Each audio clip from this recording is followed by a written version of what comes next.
Fala, povo! Tudo bem com vocês? Professor Ângelo Dias aqui mais uma vez no Barão Coworking para mais um episódio do podcast Você na Sua Agenda. E que bacana que hoje, aproveitando que aí estamos vivendo o Setembro Amarelo, nós temos a visita de uma psicóloga, a psicóloga Andressa Calomeni, diretamente do Instituto Cuidar, meus amigos.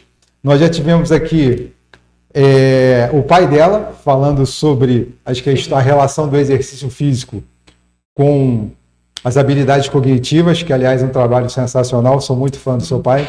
E hoje vamos, assim, para manter o padrão da família e também a parceria com o Instituto Cuidar, a Andressa que vai falar sobre a inteligência emocional do adolescente, né? Como lidar com o adolescente. É um papo que vai ser bom para o adolescente, para os papais, como eu, por exemplo, e para os professores, que eu sou nessa vibe também. Aliás, hoje eu estou precisando mais como professor do que como pai, porque os filhos já estão todos crescidos, mas hoje eu trabalho diretamente com o ensino médio, então eu estou aqui com a canetinha na mão, papel pronto para anotar. Andressa, nós temos um ritual aqui no Você na Sua Agenda. Você já deve ter visto o episódio do seu pai, que é a gente conhecer você primeiro. Então, quem é a Andressa Calomeni, por favor? Então, primeiramente, olá para todo mundo que está nos assistindo, né? Espero conseguir corresponder às expectativas, né? Com certeza. Que realmente o trabalho do meu pai é algo assim que eu também admiro muito. Quem sou eu, né? Eu sou psicóloga clínica, já tenho quase 4 anos aí que eu estou atuando na área. E eu faço atendimento no Instituto Cuidar e com um grande foco também na juventude, né? Acho que uma frase que eu gosto muito de dizer é que acho que a infância é um solo que a gente pisa a nossa vida inteira, né? Do Condado Caligares. E a gente vai lidando aí com essa fase. E também sou pós-graduanda em Neurociência, Comportamento e Psicopedagogia pela PUC do Paraná. E tenho uma qualificação em terapia familiar e sexualidade humana também. E que bacana. Olha, outro tema que a gente pode abordar aqui. Podemos. Outro tema é que as pessoas têm uma certa dificuldade de lidar com ele, mas a sexualidade é algo tabu, importante. Né? E a sexualidade está completamente ligada à saúde. Sim, né? Não é só sexo, né? É todo um conjunto. Todo um conjunto. Minha amiga, então vamos lá. Aproveitando aí que já tem um tempinho, mas é um desenho que marcou muito as pessoas. Sim. Lá no Divertidamente 2, a cabeça do adolescente é descrita como uma bagunça, né? E por que isso acontece? Então, né, eu acho que acontece porque entra naquele limbo, sabe? Não é criança, mas também não é adulto. E é uma fase que ela começa a sair um pouco do seio dos pais para poder desbravar o mundo por si próprio. Então, é uma fase de muitos conflitos, né? Os pais costuma ter rebeldia, né? Dificuldade ali de ligar, múltiplos humores a toda hora. E esse filme, ele é quase uma terapia também, né? Assistindo. E tanto que no início do filme, né, a gente percebe, tem uma hora que as emoções estão visualizando as ilhas, que tem a ilha da infância, tem da família, a gente vê que essa ilha da família, ela é menor do que a dos amigos, por exemplo. A dos amigos cresce e a da família diminui. Porque é um processo que ela começa a sair, né, do seio familiar, e isso é um pouco dolorido para a família também, né? E basicamente isso. É um turbilhão de coisas acontecendo ao mesmo tempo, a adolescente tentando entender ali o que está se passando também, aí ele não entende a si próprio, os pais também não entendem, ninguém entende, e aí ele acaba se agarrando muito ou a si mesmo, né, que é algo que a gente tem que ficar atento, ou a algumas amizades também que a gente tem que ficar atento também, né? Assim... Ou caminha para uma coletividade normalmente buscando pertencimento, essa é a palavra, perfeito. E aí, minha amiga, quais são as consequências dessa bagunça no comportamento desse adolescente? Eu acho que as principais consequências, talvez o adolescente ele tem uma certa dificuldade em aceitar que ele não está certo em tudo, né? E costuma ter, os pais, eles talvez querem mostrar um certo nível de autoridade, que aí os filhos normalmente contestam isso. E Acho que essa bagunça, né, quais as consequências disso, vem muito desse distanciamento da família mesmo. Filhos que não se dão bem com os pais, que não conseguem se comunicar bem ou se sentir confortável na presença de um adulto. E aí isso promove uma série de consequências, né? Porque assim, eu acho que a família ela tem que ser um seio acolhedor, né? De apesar das divergências, ter um lugar de segurança, um ponto onde a pessoa pode dar tudo ruim, mas ali ele vai ter. Ali ele vai ficar bem. E eu acho que a consequência que pode acontecer assim é ter esse destrave de ele não ver na família um lugar de refúgio para quando ele precisar, né? Nessa fase de descobertas. Mas aí, deixa eu te perguntar uma coisa, que eu te perguntei agora aqui nos bastidores, e é legal da gente entender melhor, né? Eu identifico assim que as ações, elas são temporais e circunstanciais. É nesse tempo e com as circunstâncias vigentes, né? E a gente tem hoje duas circunstâncias que eu percebo como e é isso que eu queria, ao olhar da psicologia. Para mim, são complicadores, mas eu queria saber se eu estou pensando corretamente. Uma e assim, não vai mudar, o que eu vou falar, não vai, essas situações não vão mudar, elas estão aí, ponto. E aí, como é que a gente consegue lidar com elas? Uma é o mundo capitalista que obrigou não só o papai, mas agora é papai e mamãe tem que sair de casa para conquistar o pão de cada dia, né? Para dar uma condição melhor para os seus filhos. Então, o tempo de convívio reduziu, né, com a garotada. E segundo foi a tecnologia.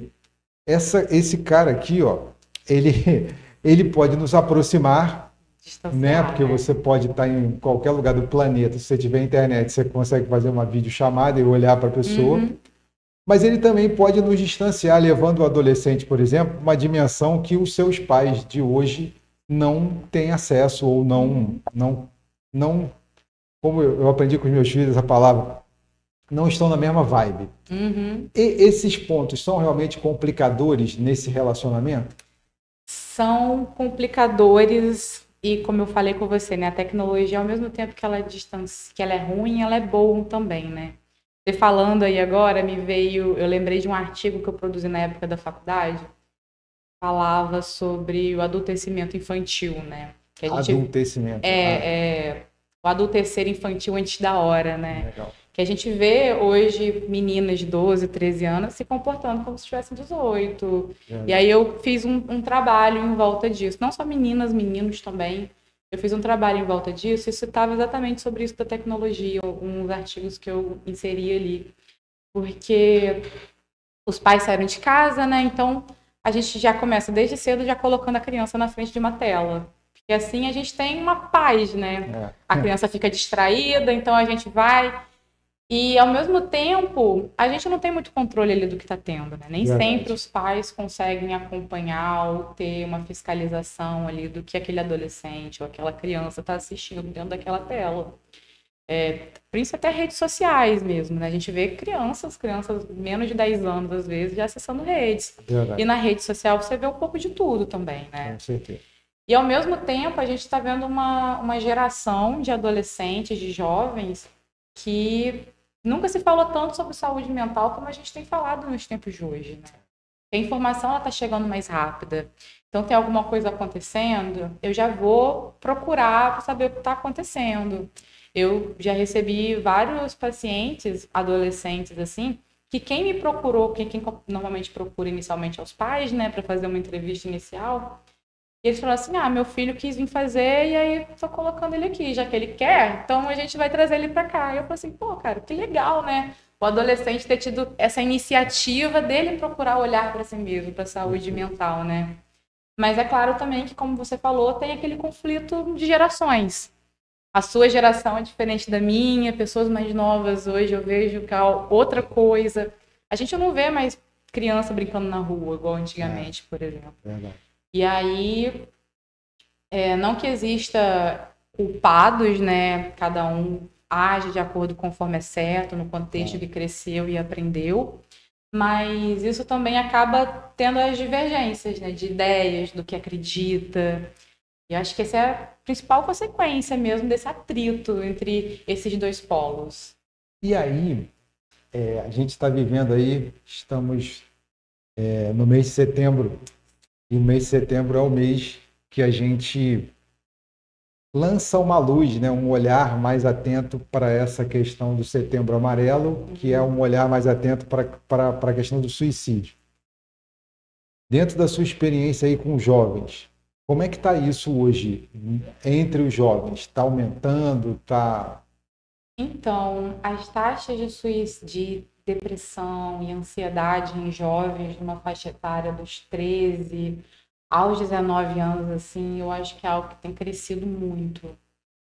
Ansiedade e depressão. Isso. A ansiedade, assim, assim como no Divertidamente, né? Ela faz parte da gente, ela existe, mas ela começa a se tornar patológica quando ela é mais do que deveria, né? A gente perde o controle da situação. Sim, querendo controlar alguma coisa que nem aconteceu ainda muitas vezes, né? Então, né, o setembro, essa taxa de aumento eu acho que tem vários fatores contribuindo para isso, né? Tem a tecnologia, que hoje a gente vive numa geração que é tudo muito rápido. A gente brinca falando de geração fast food.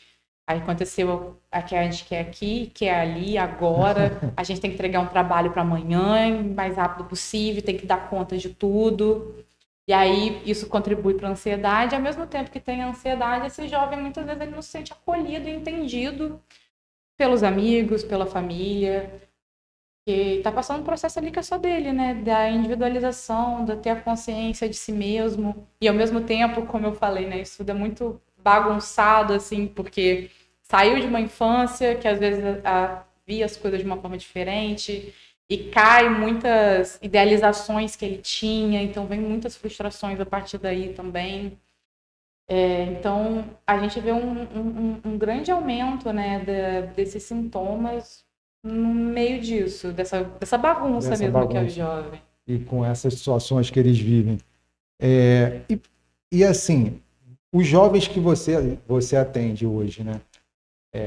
Ou que você atendeu recentemente, qual é a principal queixa desses jovens? O que eles sentem mais? Ou sentem falta? Ou o que está sendo pior de lidar? Ansiedade, escola, família? O que é mais complicado para eles? Normalmente é a pressão da escola, né? Porque a partir do momento que você é um adolescente, você tem que se preparar para vestibular e arrumar um emprego e ser alguém na vida. E se você não passar, é como se o mundo fosse acabar, né? É legal isso. É verdade. Eu passo por isso na escola, porque eu dou aula no ensino médio. E é isso. E no meio, então, olha só que louco, né? No meio dessa bagunça que a gente está falando, que é fisiológica, que é emocional, ainda vem uma pressão externa de resultado. Muito. É isso que eles reclamam mais? Nossa, demais. E pressão com vestibular, de precisar passar, e será que vai conseguir a faculdade? E ao mesmo tempo tem adolescentes que não sabem muito bem o que querem ainda da vida, e aí se sentem mal por não saberem o que querem seguir. E assim, você tá saindo de uma fase, né? Será que tem que ter essa pressa toda para poder resolver o que você quer ser? E tem uma ideia também que é tipo, eu vou me formar para trabalhar para ser aquilo pelo resto da minha vida. Então, um medo de errar, uma dificuldade de lidar com frustração, dificuldade até de lidar com tédio muitas vezes. É normalmente isso que mais tem aparecido assim ultimamente. E por que isso que eu vou te perguntar agora eu li na psicologia, tá? Por que esse povo, essa geração atual, né, elas têm tanta dificuldade de lidar com tédio e com frustração? Exatamente acho que a tecnologia ela é um grande influenciador nisso, né? A gente vive num mundo que é pressa. Hoje em dia você vai ouvir um áudio no WhatsApp, ver um vídeo, na velocidade 2 vezes, né? É como se, nossa, assim, e é como se a gente não tivesse mais tempo. Tem que ser tudo rápido. Você tem que fazer um trabalho, tem que entregar ele rápido. Parece que isso acaba refletindo também socialmente na forma que a gente vive, né? Aqui em Campos, por exemplo, apesar de não ser uma cidade grande, é uma cidade pequena com um jeito grande, né? Você vê um pouco disso. Se você for para São Paulo, para o Rio, ligado 2 vezes, né? Verdade. Então, Já não existe mais um lá, é sim, dois direto. então, isso eu acho que, assim, o fator... Claro que existem outras coisas, né? A forma que cada um leva a vida e tal, mas que desencadeia, assim, sem sombra de dúvida, é o aumento da tecnologia mesmo, das facilidades que a gente tem hoje, né? Hoje em dia, a gente pede tudo pelo celular e daqui a 3 dias já chega na nossa casa, porque evita o transtorno de ir numa loja, comprar, tudo. E a tecnologia tem tudo a ver com não aguentar o tédio, né? Não lidar com o tédio. Mas e a frustração? Por que esse povo todo hoje, essa geração nova, elas têm tanta dificuldade de lidar com a derrota? Porque a vida não acontece da forma que eles querem. E aí junta, sabe? Do tipo assim, eu quero aquilo, eu quero rápido, eu quero pra agora. Mas na prática não é assim. Às vezes a gente vai ser frustrado, a gente planeja alguma coisa e sai de forma errada. Ou a gente tenta uma, tenta duas e não consegue. Pode ser que consiga na quinta, na quarta. Mas assim, essa dificuldade, né, de cometer erros. É como se eles não pudessem errar nunca, porque se errar, acabou todas as chances, vai ter que se focar em outra coisa. Será que tem a coisa de perder tempo também? Tem, com certeza. Errar, o erro leva à questão do retrabalho, recomeçar, e aí eles não conseguem lidar com essa coisa de perder tempo. É, uma coisa que eu escuto muito também dentro da clínica, de várias pessoas, uma coisa que eu escuto muito dentro da clínica é sobre Ai, me fugiu agora. Como é que é? O perder tempo, né? As jovens de 20 e poucos anos, 19, falando que eu sinto que a minha vida tá parada, que eu já deveria estar com filhos, no emprego bam, bam, bam. E eu falei assim, você tem 20 anos, tem 19 anos, você está começando a construir uma vida agora. Da onde será que vem essa pressa, sabe? Será que isso tem a ver com se comparar com o que se vê nas redes sociais? Ah, com certeza. E isso para tudo, né? Nessa questão de sucesso profissionalmente falando, padrão de beleza também. Que ali ninguém mostra o que tá ruim na rede social, né? Verdade. A gente só mostra o que tá bom. E isso acaba tendo essas comparações, inveja às vezes também. E a pessoa se pune, tipo assim, putz, por que não consigo fazer isso? Porque eu não consigo acordar 5 horas da manhã, fazer meu devocional, ir pra academia, faculdade, trabalho e outras, e ainda ter vida social no meio disso tudo. Quando chega isso, eu já chego assim, acho que você não virou um robô ainda, né? Por causa disso. E que bom. Você precisa comer, dormir igual um outro humano normal. E ter tempo também, um tempo para poder somente descansar no meio desse turbilhão de coisas, sabe? Uma coisa que eu costumo falar muito dentro da clínica é que a gente tem que tirar um tempo até pro ócio, às vezes. Para a mente oxigenar, a gente ter um tempo para pensar. Que às vezes você tá tão focado em uma coisa, sabe quando às vezes você lê, e você tá lendo, mas você não tá entendendo o que tá escrito ali? É exagero, é sobrecarga. A mente, ela pede um descanso também. E aí, no meio dessa emoção toda que você comentou agora, minha amiga Andressa, vamos tentar ajudar um grupo que está passando sufoco com isso, de lidar com isso, que são os pais. Qual a orientação que você pode dar para os pais dos adolescentes para que eles consigam ajudar os filhos a lidar com isso, né, com esse momento, e que eles consigam manter um lar, como você falou, né, um lar acolhedor, um lugar para onde a garotada consiga voltar e ficar bem e poder externar para eles essas angústias, essas coisas que estão mexendo tanto com eles, né? Porque às vezes você vê a garotada chegando em casa, aí vai para o quarto, pega o celular, aí os pais chegam do trabalho, cada um vai para o seu computador trabalhar também, e aí essas pessoas estão no mesmo espaço físico, mas sem conseguir conviver. O que você pode deixar de orientação para eles? É interessante quando você fala isso, porque a gente vê muito, né? Adolescente chega da escola, arruma o prato de comida, vai pro quarto e passa o resto do dia lá, isolado. E isso preocupa os pais, né? Obviamente. preocupado porque não sai de casa, porque não se comunica. E eu acho que a primeira orientação que eu posso dar é paciência. Paciência, porque é uma fase realmente, entender que ali, internamente, daquele adolescente está tendo muitos conflitos.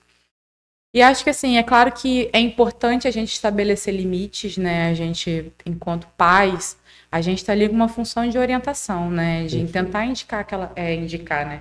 Aconselhar aquela pessoa a ser um ser humano bom, a ficar bem no mundo, né? Saber se virar sozinho também.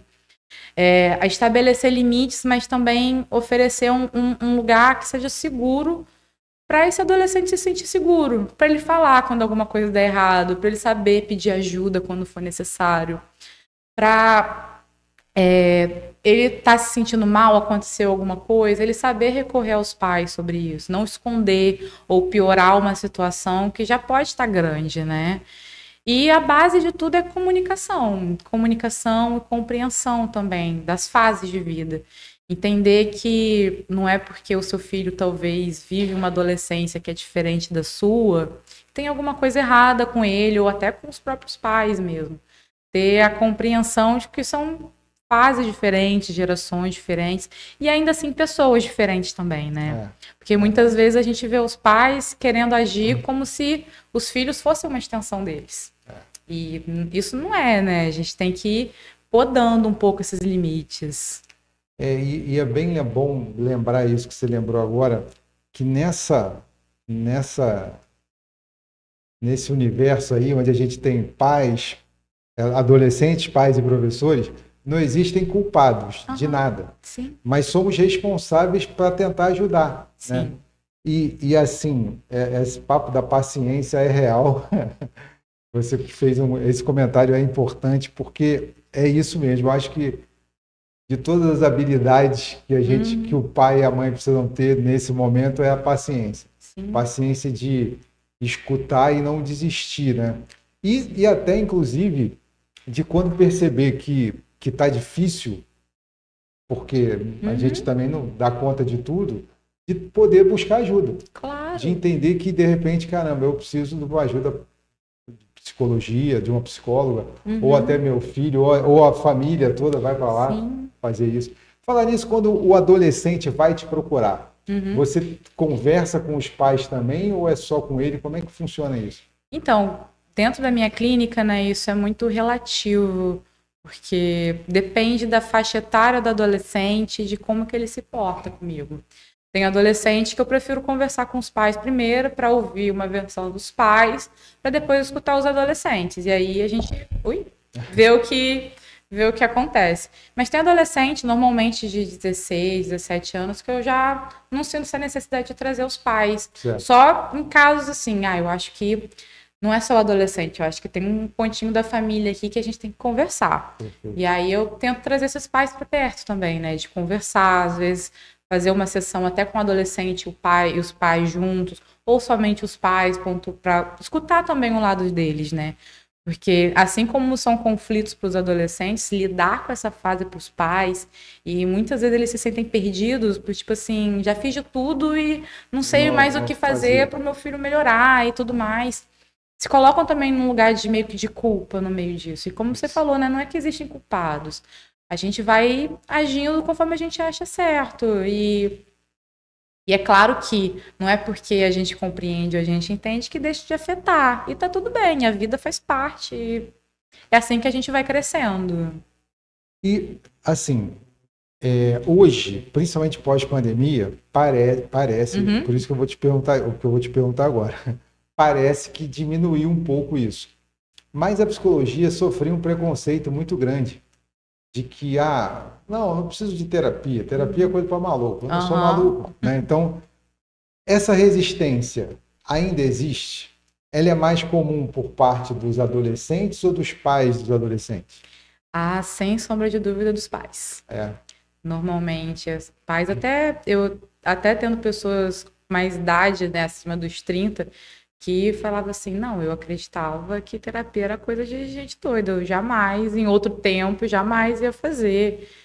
Mas essa resistência normalmente vem dos pais mesmo. Às vezes, já atendi adolescentes que me procuravam às escondidas. fazer terapia sem os pais saberem que ele tá fazendo terapia. Caramba. Então, assim, é um lugar que chega a ser delicado, né? Muito. E como você falou, né, depois da pandemia, realmente teve um boom, assim, porque a gente começou a falar muito de saúde mental, né? É um tempo que estava todo mundo afastado, todo mundo sem contato com ninguém, além do virtual, né?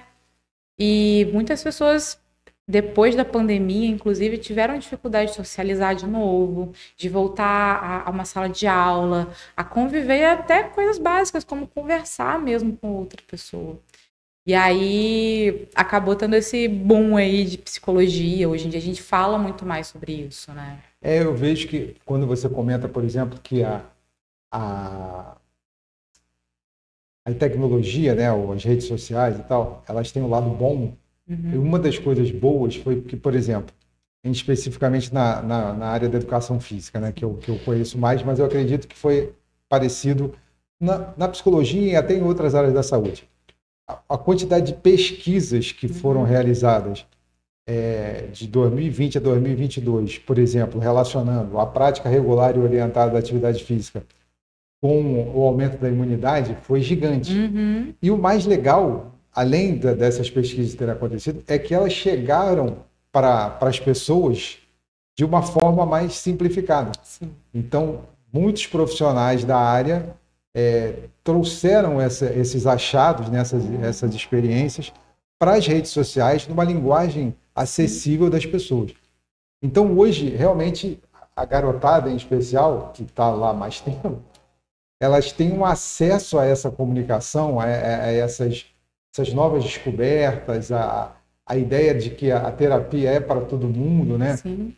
Vários influenciadores importantes aí da televisão, enfim, do cinema, começaram a falar, pô, eu faço terapia, eu estou aqui graças até à terapia. Dentro da área do esporte mesmo, agora, né? Falam, a Rebeca Andrade falou. Aquela Simone Biles, né? Aliás, começou com ela, né? Na Olimpíada passada ela largou a prova, o meio da Olimpíada por causa disso. Que foi um bafafá na época, né? E aí ela traz isso, quando ela traz isso por ser uma pessoa pública e tal, e sem medo de falar sobre isso, ela mexe com a cabeça do adolescente. Fala, caraca, se ela pode falar, eu também posso. Sim. Né? Então isso é um lado bom da história mesmo, da tecnologia. Com certeza.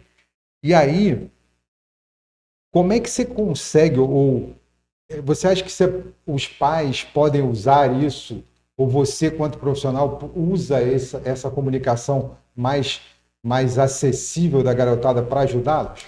Eu acho que ter uma comunicação clara e acessível a todo mundo deveria ser uma obrigação de qualquer profissional de saúde. Perfeito. Porque assim, né, a psicologia, por exemplo, normalmente a gente tem uma ideia de que é algo muito elitizado. Eu não tenho dinheiro para pagar o psicólogo é coisa de gente rico. Verdade. Só que não é bem assim, sabe? Existem valores acessíveis, existem projetos de faculdade que oferecem com valores mais baixos ainda.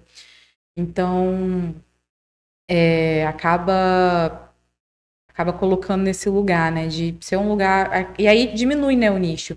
E quando a gente fala desse acesso mais facilitado, eu acho que é importante saber, assim, não vou falar com um adolescente, por exemplo, na mesma linguagem que Freud usa para poder escrever os artigos dele. Às vezes nem eu entendo assim de primeira, imagina um adolescente, sabe? Então, assim, eu acho que isso é o principal. E nas redes sociais a gente vê muitos profissionais fazendo isso. E tem os dois lados tudo tem os dois lados da moeda, né? Ao mesmo tempo que às vezes existe uma informação que é um pouco precoce, assim, sabe? Um pouco não tão realista quanto é de fato. Existe também perfis de pessoas que estão ali, explicam de forma clara e tá aí acesso às pessoas, sabe? Perfeito. E é bom, eu estou te perguntando isso porque, por exemplo, há 5 anos que eu estou tentando lidar com a ansiedade. E eu estou fazendo terapia há 5 anos. E nesse processo, nossa, a psicóloga Janine Gag já teve... Aliás, ela fez o primeiro episódio do Você na Sua Agenda. Ela trabalha comigo até hoje com um artigo, com um livro, com, de repente, me indica um perfil de Instagram, onde a gente pode... Sempre que alguma coisa discutindo sobre ansiedade. Falamos muito sobre Divertidamente depois, porque tem um momento, dentre vários outros, mas com aquele personagem da ansiedade, tem um momento que eu me vi ali naquela hora, foi quando ele fala de criação que a menina, né, tá pensando, de repente aí vem a ansiedade e fica criando cenários. Que ela é resolutora de problemas, isso, né? Isso. E os cenários são todos negativos, Sim. não tem um cenário bom. É assim que funciona mesmo? A ansiedade, ao mesmo tempo que ela nos salva, ela pode nos prejudicar também, né? Porque a ansiedade, ela tá ali, como falou no filme, uma resolutora de problemas. Se a gente não tivesse ansiedade, a gente não teria cuidados, por exemplo, de olhar para os dois lados da rua, de prestar atenção quando tá passando numa rua escura. Isso tudo é ansiedade que prepara a gente, tipo assim, se acontecer algum problema, seja ele qual for, eu tô pensando já numa solução para poder lidar com isso daqui.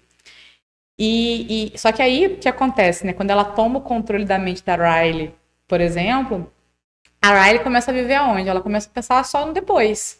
Só no depois. Ela deixa as amigas, porque ela quer colocar o nome dela, né? Ser popular, conhecida, naquela parte do ensino médio.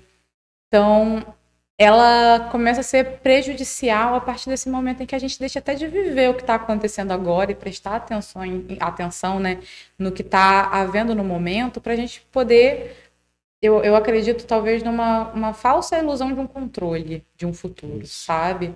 De querer controlar uma coisa que você não sabe o que é, não sabe nem se vai vir acontecer, mas você já está preparado se acontecer, sabe? É esse verbo que eu aprendi com a psicologia, o lidar. Porque a ansiedade ela não vai acabar, ela faz parte da gente. Você só tem que aprender a lidar com ela para ficar bem. E aí, olha só que legal, você falando de ansiedade, quais são os sinais que os pais, já que a gente está falando de orientar os pais, né? E você falou de duas coisas que são muito comuns com os adolescentes de hoje, ansiedade e depressão. Vamos primeiro falar da ansiedade. Que sinais de comportamento que a garotada pode apresentar em casa que indica que ele é ansioso ou que ele está perdendo o controle da ansiedade? Isso é muito relativo, assim, de pessoa para pessoa, né? Mas o que eu vejo, assim, normalmente é quando começa a ter exageros na vida. Seja eles qual for, às vezes comida, às vezes estudo mesmo, às vezes atividade física. Já dizia uma frase muito famosa do Freud, que todo excesso esconde uma falta. Então, os excessos, né, eles estão falando muita coisa. E acho que assim, a principal característica que eu costumo perceber é isso. Ou às vezes ela fica muito nervosa para alguma coisa. Assim, um nervosismo que passa um pouco do que é comum, assim, por dizer, sabe? De a ponto de ter sintomas psicossomáticos mesmo, de tremedeira, palpitação, às vezes crise de choro. Eu tive alguns alunos, tenho até hoje, mas uns que eu vi acontecendo de perto, que durante uma prova, bons alunos que estudam direitinho, que têm um bom desempenho, mas no dia da prova tinham tremor, começava a chorar e não conseguia nem terminar a prova. Sabiam da matéria e tudo, mas não conseguiam controlar aquele nível de ansiedade. E aí, bom, esses são os sinais que os excessos são sinais que os pais podem começar a prestar atenção e chamar para uma conversa. Eu acho que são os sinais iniciais que, assim, a pessoa que está fora do que é normal para uma pessoa, sabe? Certo. Normal, assim, no sentido de ser excesso, quando passa, a pessoa começa a exagerar, autocobrança, principalmente. Entendi. Então, acho que é um lugar para poder puxar para perto, chamar, tentar mudar um pouco o foco também, que eu acho que quando a gente fala de ansiedade e controle dela, principalmente, a gente tem que saber, como você falou, não é algo que some. A gente aprende a lidar com ela. Normalmente, quando a gente está em picos de ansiedade muito forte, a gente não vai conseguir, às vezes, racionalizar o que está acontecendo. A gente tem que tentar mudar um foco para alguma outra coisa, para dar uma amenizada e a gente tentar encontrar um caminho ali do que pode ser resolvido. Então, acho que esse é um caminho para isso.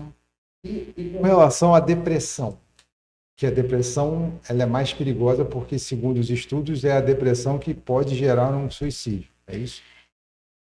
Assim, a ansiedade e a depressão, elas normalmente andam lado a lado, Entendi. sabe? Nem toda pessoa ansiosa vai ter depressão, nem toda pessoa depressiva vai ser necessariamente ansiosa. Mas elas estão ali meio que tete a tete. Sempre tem uma pessoa que é depressiva e ansiosa junto, né? Entendi. E a depressão, eu acho ela um pouco mais perigosa porque pode ser camuflada de diversas formas, sabe? Hoje em dia a gente vê vários posts falando sobre posta foto da pessoa feliz, curtindo momentos, e depois a pessoa, ela infelizmente comete o ato do suicídio. A gente acha que suicídio é só ligada à tristeza, a momento triste. A gente tem a visão daquela pessoa que fica enfurnada num quarto, e é isso. E assim, é claro que o principal sintoma, ela é a tristeza. Ela é a perda da vontade, melhor dizendo, perda da vontade não, perda da perspectiva, sabe? Uma pessoa que ela não vê por onde ir, não tem objetivo de vida, não se sente com vontade de fazer mais as coisas. E aí isso começa a dar sinais, porque a gente precisa de perspectiva para manter esse movimento, sabe? A gente tem ideais, a gente tem vontades, e a gente tende a ir atrás disso. Pode ser que não dê certo, mas a gente tenta buscar um sentido. Eu acho que a principal característica da depressão é quando isso se perde. Se a gente não vê sentido, a gente vai continuar caminhando para quê? Mas aí, como é que os pais podem perceber isso? Entra naquele lugar do ter um espaço aberto para comunicação, sabe? Dos pais saberem também puxar esse adolescente para junto deles. Tipo assim, esse adolescente pegou, foi pro quarto, chama ele para tentar ficar perto, ver o que está acontecendo. Não forçar também, né? Porque adolescente também tem as suas vontades próprias. Às vezes ele quer só ficar sozinho e Perfeito. Tá tudo bem.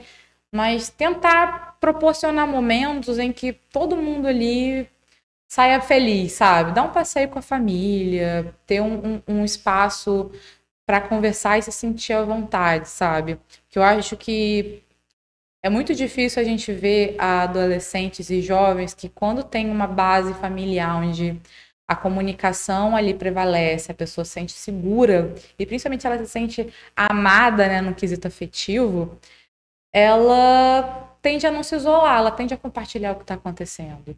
E às vezes até o que acontece, porque os pais chegam, falam que têm visto os filhos muito tristes e queriam procurar ajuda para eles, sabe? Então, é um tipo de lugar que abre um caminho. Amor é a solução, né? Amor sempre vai ser a solução. Para tudo. O amor e o se sentir amado também, né? Porque às vezes quando a gente falando um pouco dessa coisa do amor, né? Às vezes eu amo meu filho, mas meu filho não sabe que eu amo ele. Entendi. Isso às vezes pode acontecer. Porque às vezes a sua forma de amar é diferente da que o seu filho entende. Então, Eita, bem legal isso, hein? e isso acontece não só com filhos, com relacionamentos, amizades, com relações no geral. Então, eu acho que a comunicação também é o pilar de tudo, né? Porque se você tem uma comunicação e você sabe como que a pessoa gosta de se sentir amada, assim, falando bem basicamente, ela vai se sentir amada, ela vai se sentir querida, ela automaticamente se sente segura. Perfeito.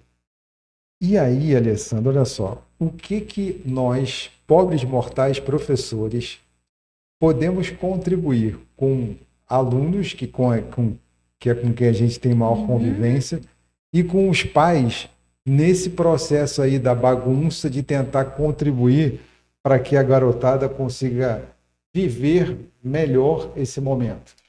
Eu acho que tanto pais quanto professores entra muito na questão da paciência e a perseverança também, né? Porque a maior parte da vida de uma pessoa é dentro de uma escola, dentro de uma academia e dentro da família também, né? Então, acabam sendo núcleos que é importante saberem se comunicar entre si.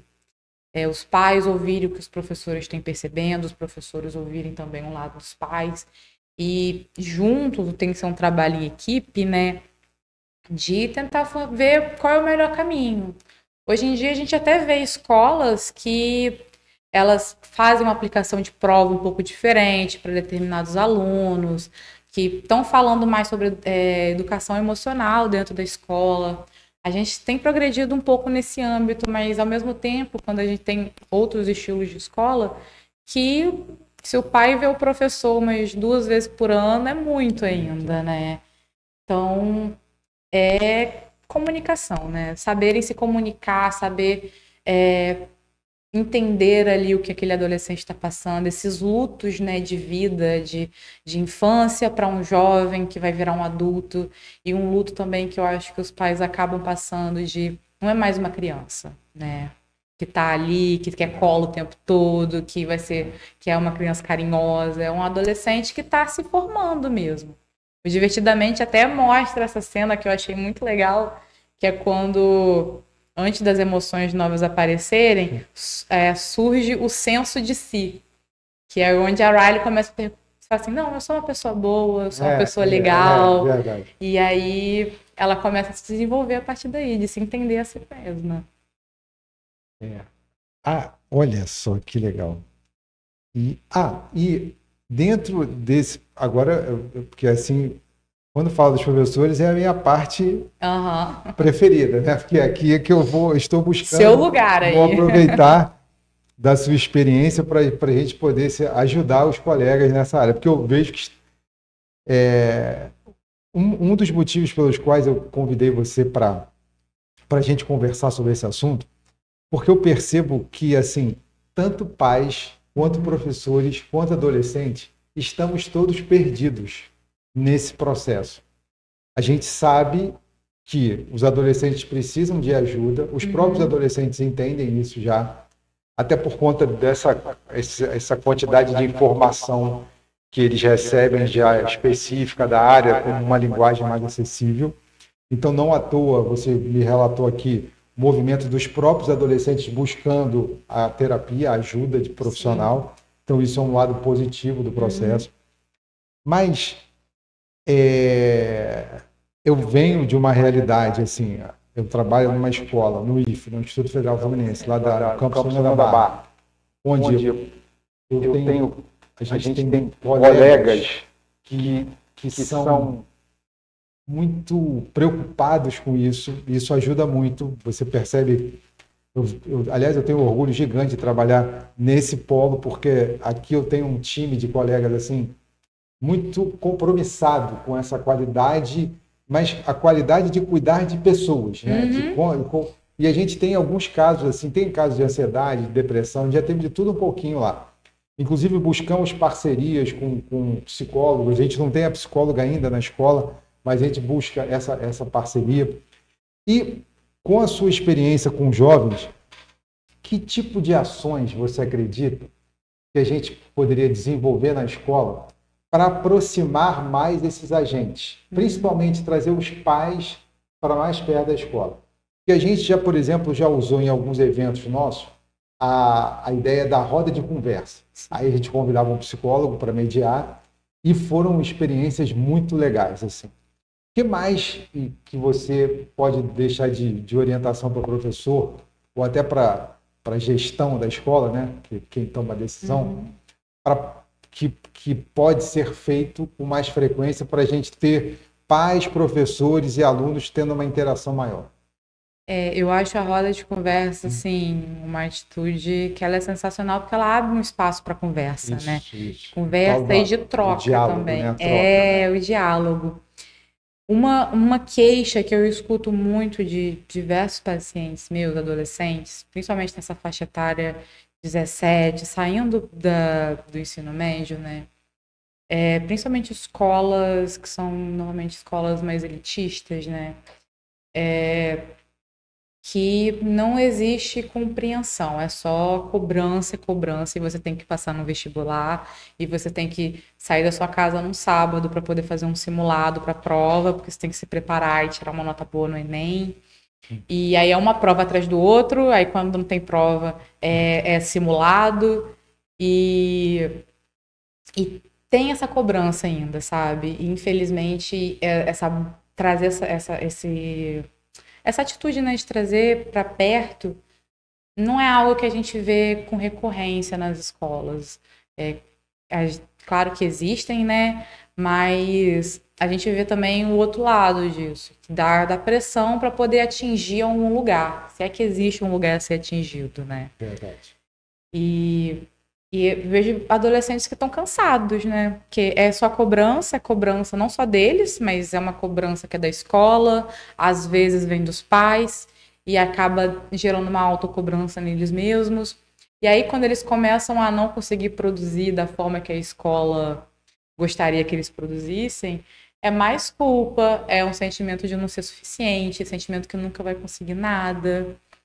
Então, assim, eu acho que é importante a gente abrir espaço para a compreensão também, sabe? É claro que o estudo é importante, é claro que tirar notas boas é importante, o futuro é importante, o estudo sempre vai ser essencial na vida de todo mundo, né?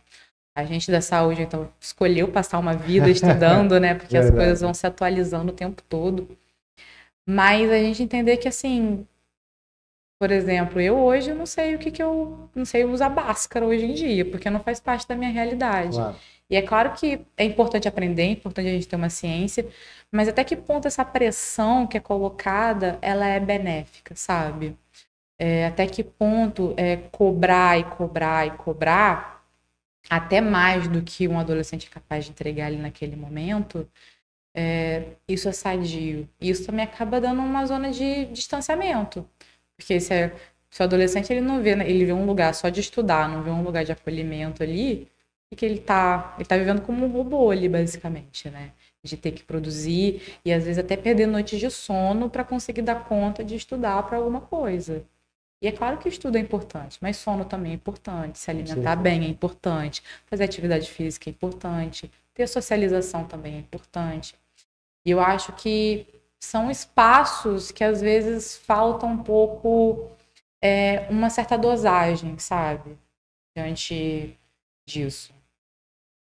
Perfeito. E aí, minha amiga, diante de todas essas emoções que você falou para a gente aqui, o que você pode deixar de orientação para eles, os adolescentes? Primeiramente, com essa bagunça. Eu acho que primeiramente não desistirem, sabe? Mesmo que não se sintam ouvidos, mesmo que não se sintam escutados às vezes, seja na escola, seja pelos pais, seja lá por quem for, não deixarem de falar, sabe? Eu acho que a partir do momento em que você sabe se pôr e acredita no que você está dizendo, você já tira um peso, sabe? Porque eu acho que seus pais podem até não concordar com você, sabe-se lá por quê. Mas se você sabe que para você aquilo é uma verdade, se para você aquilo faz algum sentido, então fala, bota para fora. É melhor do que ficar talvez remoendo um sentimento de de ficar, sabe, sentindo culpa, que eu não sou ouvido, ninguém me escuta, então eu vou ficando retraído, vou tentando me refugiar dentro de mim mesmo aqui. E aí meio que vai pondo uma poeirinha para debaixo do tapete, né? E é claro, quando eu falo nisso do adolescente saber se posicionar, não é brigar, não é entrar em conflito com os pais ou que ele está sempre certo, mas através de uma troca, de uma comunicação, dos pais falando assim, olha, filho, não acho que você tenha que fazer isso por conta disso, e o filho também ter esse espaço para falar assim, olha, pais, eu não concordo com vocês nisso. Que eles também têm direito de não concordar, né? E ter esse lugar para ouvir a não concordância, por mais que talvez os pais não entendam, mas dar esse lugar para eles falarem que eles também discordam dos pais, que às vezes eles vão discordar dos professores. E eu acho que é isso que é o permitir ser escutado, né? Ser ouvido. E eu acho que ser ouvido é sinônimo de ser acolhido também, né? Mas como é que... Porque eu já, como professor nessa situação, eu já presenciei alguns momentos de que realmente o adolescente ele fica com medo. Eu não sei se é... Aí que tá, eu não sei qual é a emoção que está lá, ou o sentimento. A princípio parece medo de externar o que está sentindo. Tanto para nós, professores, quanto para os pais em casa. Ele acha que a gente não vai entender. Quer dizer, é isso que eu queria saber. Você que que conversa diretamente com eles lá na sua sessão de terapia. Qual é a dificuldade maior? Que sentimento é esse que faz com que ele se cale e não externe o que ele está sentindo? Então, quando você fala do medo, faz muito sentido, assim, porque é claro que isso depende muito das relações que as pessoas têm com os pais, né? E se a gente parar para pensar, dentro da família que a criança ela aprende a se interagir com o mundo. Quando você é criança, é a partir do exemplo dos seus pais, do que você vê, que você começa a ter o entendimento do que é certo, do que é errado, de como se portar diante de algumas situações. E quando a gente vai se tornando adolescente, né, a gente vai saindo um pouco dessa coisa de só vou aprender com meus pais e vou tentar aprender por conta própria. E às vezes eu escuto muito esse sentimento de medo. Medo porque me parece um certo medo de uma autoridade, sabe? Porque normalmente, às vezes, os pais querem se colocar autoritários, né? A vontade deles não pode ser menor do que a vontade do filho. Tem que ser soberana em alguns casos, né? E quando você fala do medo, eu escuto muito desse lugar de pais que às vezes não permitem o filho falar, ou que o filho não tem que querer. E que é uma coisa que às vezes a gente escuta, né? Criança não tem que querer nada, criança tem que fazer o que manda e pronto, acabou. E às vezes o adolescente acaba levando isso para a vida dele, né? Não só adolescente, mas às vezes adulto, e enquanto aquilo não for lidado e elaborado por ele. Você sabe que papo bom dura pouco, né? Então a gente chegou naquele momento. Mas já, gente. Já, maravilhoso. Aliás, gratidão gigante por você compartilhar essa experiência. E agora eu preciso saber uma coisa muito importante, que a gente fala que é o nosso momento jabá do Você na Sua Agenda. Como é que as pessoas que estão aqui nos ouvindo encontram a Andressa? É só no Instituto Cuidar? Ou, enfim, dá aí o endereço do Instituto Cuidar, o perfil da Andressa, como é que a gente consegue acompanhar o seu trabalho? Então, eu estou lá no Instituto Cuidar, sim, através do Instagram, @Instituto Cuidar Campus, se eu não me engano. É isso mesmo. Estou lá, mas também faço um trabalho como autônoma, como psicóloga, tanto online, principalmente online, né, hoje em dia. Legal, através do meu Instagram, @psiandressa.calomene, lá tem as minhas informações para entrar em contato comigo. E aí a gente bate um papo para poder ver o que é possível para todo mundo. Perfeito. Amiga, mais uma vez, obrigado. Eu que agradeço. Obrigada aí pelo espaço. Valeu demais. Meus amigos, aproveitem bastante lá, então visite lá o Instituto Cuidar Campus, visite o perfil da Andressa para que vocês tenham mais informação sobre a psicologia, não só para adolescentes, mas para a gente aprender a lidar com essas emoções todas que esse mundo moderno nos reserva. É isso.